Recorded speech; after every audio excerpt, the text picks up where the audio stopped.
Ate Onay. Uy, Angel! Ba't bumangon ka na? Hindi mo pa kaya. Pahinga ka muna.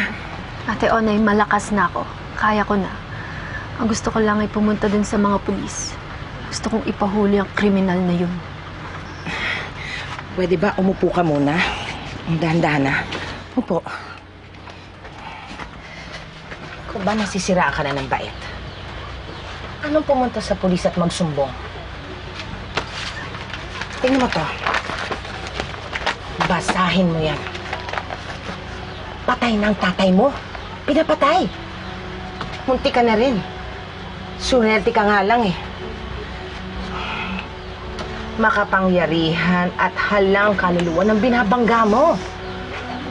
Wala kang magagawa.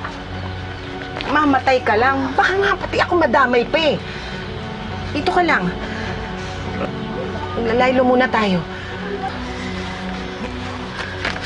Ate Onay, paano si Itay? Kailangan kong ipaghiganti si Itay. Kailangan pagbayaran ng demonyong Ruth na yun ang ginawa niya sa amin. Ang ginawa niya sa tatay ko. Gaganti ako. At pinapangako ko. Gaganti ako at hindi niyo ako mapipigilan.